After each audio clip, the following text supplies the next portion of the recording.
You're tuning into Black and White Sports on YouTube. The no-holds-barred truth on sports.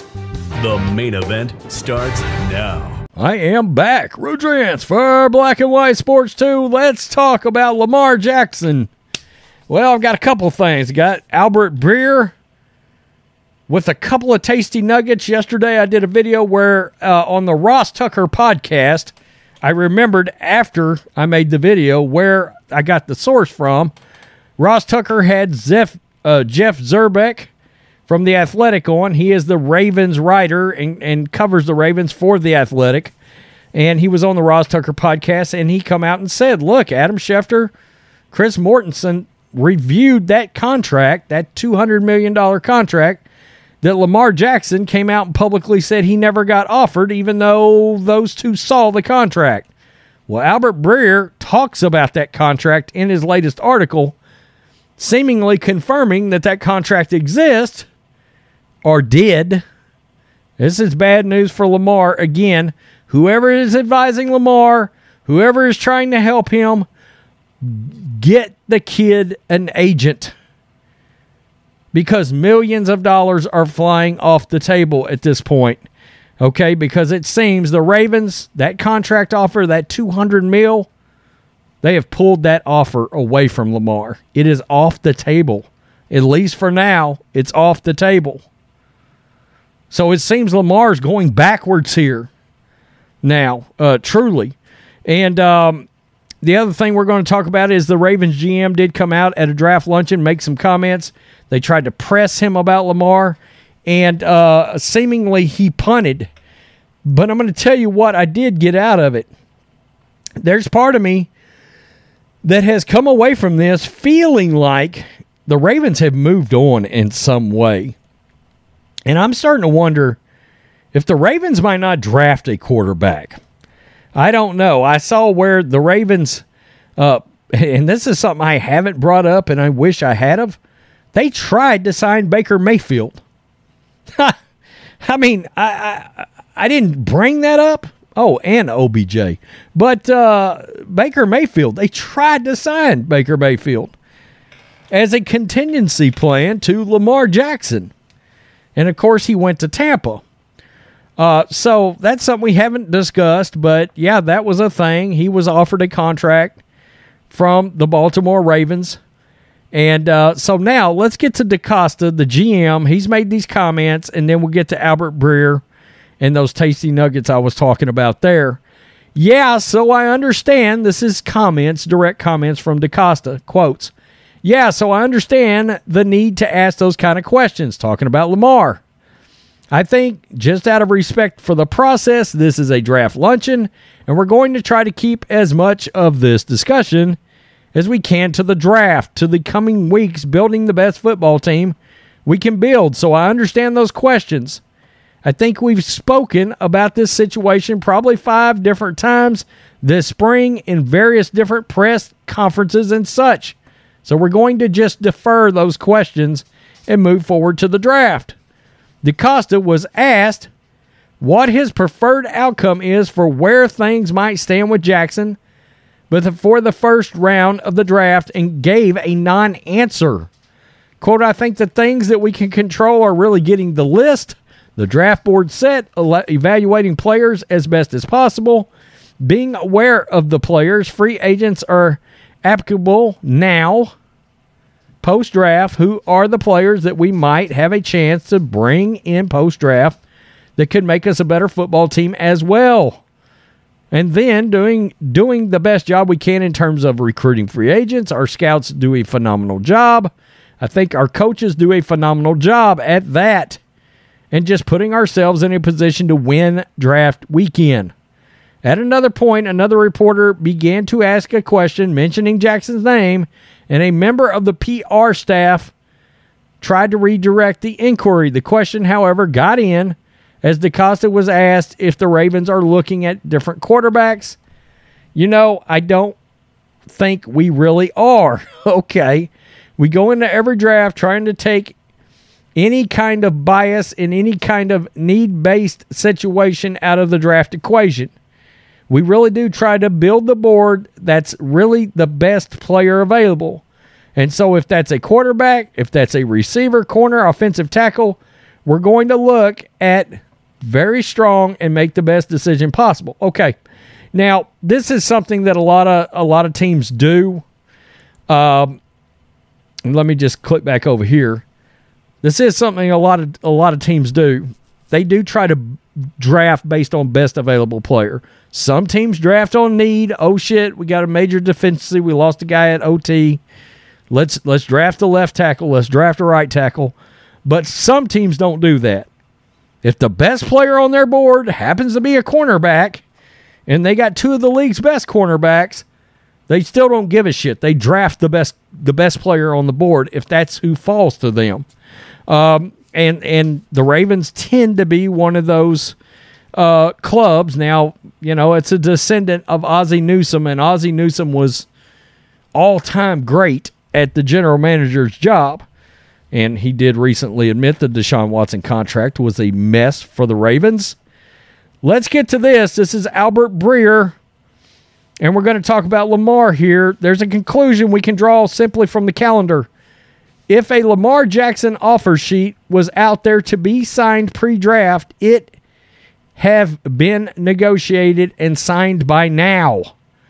Teams have too much tied up into their quarterback plans, and there's too much invested in the position across the league for anyone arbitrarily to wait until April. But after the draft, things could change. We mentioned in this week's mailbag the possibility that there's a team or teams lurking with high first-round picks that may not love this year's class of draft-eligible quarterbacks, that may not want to give up a high first-rounder to get Jackson, that could see a far more enticing window to try to poach Jackson post-draft. At that point, another team would be giving up a 2024 and 25 first-rounders to get Jackson.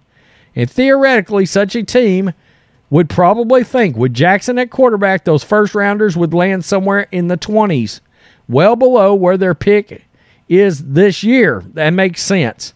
It's also fair that the teams with younger coaches might be open to changing their offense to accommodate Jackson, and there are a handful of those in the top 10.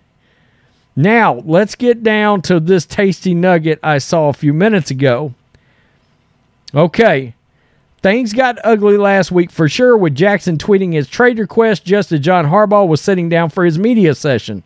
I believe Harbaugh took a seat at 7:45 a.m. local time, and Jackson's tweet is time-stamped at 7:48 a.m. But I don't think the team took any of it personally. I think it still sees a deal to be done. So they're saying the Ravens think that something might still come together with Lamar. I kind of am beginning to believe that too. While it's not on the table right now, last year, and that's key, that comment, while it's not on the table right now, meaning it's not on the table right now, it's off the table. Last year, the Ravens made a multi-year offer that had $133 fully guaranteed at signing, $175 million injury guaranteed that would vest as a full guarantee early in the deal.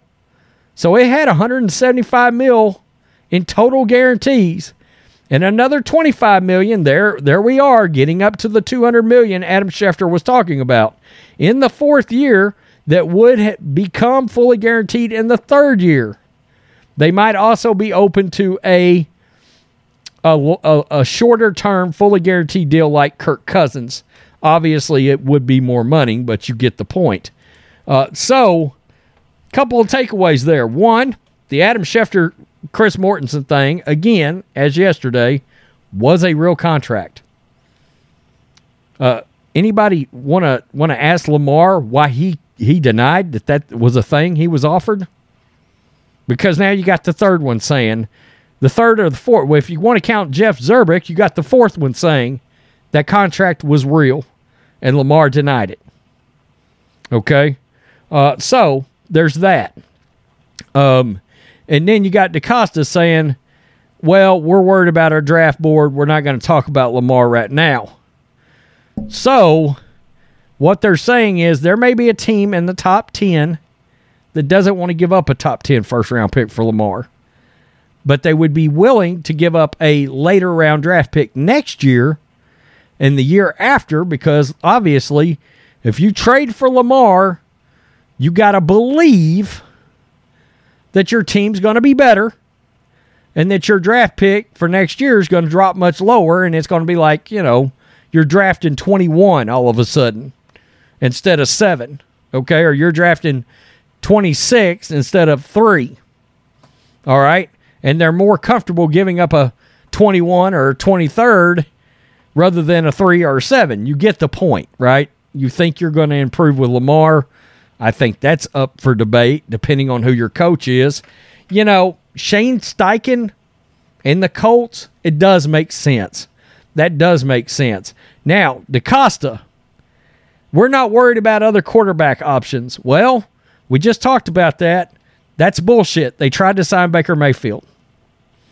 Okay, so now he may be saying we're not prioritizing quarterback in the draft, which is kind of also what I got out of that. But he also said, if our best player on the board when our time comes is a quarterback, we will take a quarterback. Now, who that would be, I don't know. Everybody has fell in love with Anthony Richardson. I don't get it at all. Watched him in college, watched his film. I mean, the kid is... The problem with drafting him is he absolutely, positively needs to sit 2 to 3 years. And I just don't think fan bases are gonna want that. And they fall in love with these guys. I mean, essentially, he is a more athletic version of Cam Newton. But Cam never won a Super Bowl. In fact, he only had, 3 winning seasons? And then he got hurt and banged up so badly that at 33 and 34, he can't even play quarterback anymore. And on a side note, this guy, Cam, was a much better thrower of the football than this guy is. I don't understand the falling in love so much with physical traits. I don't. So I'm kind of out on that, right? The kid from UCLA, I like him a lot better. I like Hendon Hooker out of Tennessee a lot better. Boy, he's got good size, mature, big guy, strong arm, mobile once his ACL situation heals up. I like him a lot. So anyway, that's neither here nor there. Their offense at Tennessee was iffy, though. That's the thing there. But high completion percentage, played in a shit ton of college games. That's 2 things I really like. Plus he's mature. Plus he fits the size bills. Okay?